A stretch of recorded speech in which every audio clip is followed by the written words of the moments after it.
The story begins from the point of view of a man standing inside a crowded subway. Suddenly, a baby begins crying loudly, the sound cutting through the tense air. One irritated passenger loses his patience and yells at the mother, scolding her for bringing a child onto the subway during rush hour. Everyone else ignores the scene, eyes fixed on their phones, lost in their own worlds. Moments later, the man receives a call from a woman, but he declines it and exits the train. Another call comes through, and this time, he reluctantly answers. He tells the woman he's heading to work. It turns out she's his ex-girlfriend, and she's calling from the hospital. She reveals she's pregnant with his child. She wants to know what he thinks and asks what she should do. The man freezes. He's panicked, speechless. He offers to come visit her, but she refuses, saying she's already made up her mind. Before she can explain what that means, the signal breaks and the call cuts off, leaving him in anxious silence. The subway loop begins. As he rushes through the underground tunnel to catch another train, he notices a glowing overhead sign that reads, Exit 8. An older man passes him by without saying a word. The man keeps walking and soon spots a wallboard that says, Exit 0. Seconds later, he realizes something impossible. He's back in the same spot, facing the same sign and the same old man. No matter how far he walks, he returns to the same place, the same hallway, the same faces, the same silence. Now we finally see his face. He is the lost man, and he's trapped in a never-ending loop. The lost man's panic. He keeps walking, desperate to break free, but every direction leads back to the same hallway. He tries the emergency alarm. It doesn't work. Every door is locked.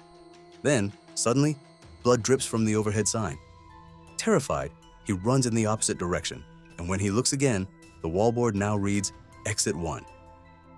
Nearby, a poster catches his eye. It contains strange instructions.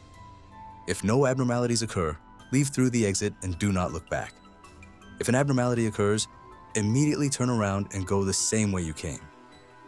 The lost man takes note and continues walking forward. The rules of the loop.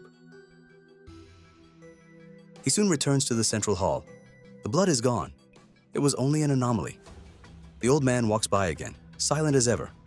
The lost man tries to ask what counts as an abnormal situation, but receives no answer. As he walks forward again, the sign resets to Exit 0. He's trapped once more. Determined, he takes out his phone and begins photographing everything around him. The walls, the signs, the old man. But when he checks his gallery, every photo has been corrupted into yellow static. Then, when he turns around, he finds the old man standing right behind him, smiling with a wide, unnatural grin. The lost man realizes it's an anomaly and quickly turns back, sprinting in the opposite direction. He keeps running until the wallboard finally shows Exit 2. The baby in the locker. In the next hall, everything seems normal, but then he hears it. The faint cry of a baby coming from one of the lockers. Disturbed, he approaches and tries to open it, but something deep down warns him. This is another anomaly. He turns back immediately, and when he looks again, he's reached Exit 3. He starts coughing uncontrollably, his asthma acting up, but he steadies himself and presses forward. Everything looks fine until he pulls out his inhaler and realizes that every portrait on the wall is now staring at him. Panicking, he turns back and reaches Exit 4. The call from his ex. He keeps moving. No abnormalities appear this time, and his hope begins to rise. Soon, he reaches Exit 5. Then, his phone rings. It's his ex again. He declines at first, but she keeps calling, so he finally answers. He explains that he's trapped in a subway passage that won't let him leave. She asks him once more, what should she do about the pregnancy? The man breaks down and confesses. Earlier, on the subway, a baby had been crying. The mother was being scolded. Nobody did anything, not even him. He looked away, pretending not to notice. With tears in his voice, he admits that he doesn't think he can be a good father. As he walks, his ex appears behind him for a moment, then vanishes. He looks up, and the wallboard has reset again to Exit 0.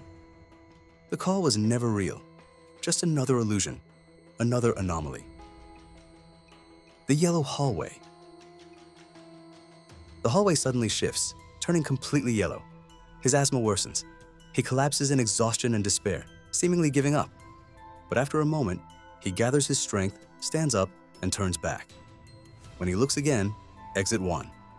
Then he sees something new, a small boy standing silently in the hallway. Thinking it's another anomaly, the lost man turns around, but ends up at exit 0, meaning the boy isn't an illusion. He's real. The boy doesn't speak. He simply points toward the old man in the distance. The walking man's story. The perspective shifts. Now we see the story from the viewpoint of the old man, the walking man.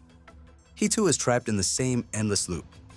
He's managed to reach exit 4, where he encounters the same boy and decides to help him. Together, they inspect every detail of the corridor. A girl passes by them repeatedly, over and over again.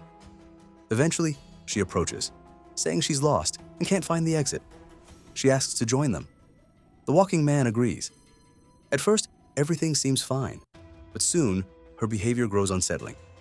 She keeps repeating the same phrase, that the outside world is too stressful, that the daily grind isn't worth it, and that they should all just stay here forever. Realization hits. She's an anomaly. The walking man quickly turns back with the boy, and they arrive at exit 6. The door with the knob. In the next round, the boy notices a strange knob on a door, one that wasn't there before. The man ignores it and keeps walking. Moments later, they're back at exit 0. Frustrated, the walking man loses control. He screams, kicks the wall, and tears down the instruction poster. He breaks down crying, yelling that he was supposed to visit his child today.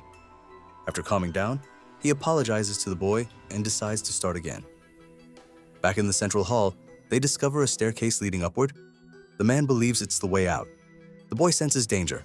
It's another anomaly, and begs him not to go. But the desperate man pushes the boy away and climbs alone. Moments later, he disappears. The boy turns around and sees exit 1. He was right all along. Later, he finds the walking man again, now blank-faced, robotic, emotionless. He's become nothing more than part of the background. The lost man and the boy. The lost man meets the boy soon after, realizing he's real. They begin traveling together. The boy is sharp and observant, able to detect anomalies before they appear. Together, they move through the hallways, one exit after another. When the hallway goes dark, the lost man uses his phone's light. Rats screech in the shadows, blood drips from the vents, and a baby cries from above. They run together, chased by unseen horrors, until they finally reach exit 3. Next, they see a woman standing in the middle of the corridor. The boy whispers, "Mama," but the lost man stops him. It's another anomaly. The child faints in his arms. When he wakes up, he explains that he got separated from his mother on purpose because he wanted her to come after him. The lost man admits he once did the same thing. They both realize they're scared of their mothers, and neither of them ever met their fathers. The inverted number. In the next round, the boy notices that the number 8 on the wallboard is upside down. They turn around and reach exit 5. Continuing on, they find one of the doors slightly open. Inside, the lost man sees a version of himself, trapped in the same subway crowd from the beginning of the film. He quickly closes the door, realizing it's another anomaly, and turns back, reaching exit 6. Before continuing, the lost man asks the boy what he wants to do if they escape. The boy says he wants to eat cheese-filled pizza. The lost man isn't sure what he would do. The boy smiles and gives him a snail shell, saying it will protect him. The flood. They continue forward, only 2 exits remain. Suddenly, a loud siren blares through the halls, and water floods in from every direction. The scene cuts to a quiet beach, where the lost man plays happily with his girlfriend and their son. The boy hands him the snail shell, revealing he's the same child from the hallway. Back in the flooding corridor, the lost man lifts the boy onto the overhead signpost to save him. The boy survives, but the man is swept away by the raging water. The final exit. When the flood finally recedes, the boy wakes up alone amid the debris. He keeps walking and reaches exit 7. Then, the lost man reappears, alive. He examines everything carefully. There are no abnormalities this time. He walks forward and reaches exit 8. Ahead, he sees a staircase.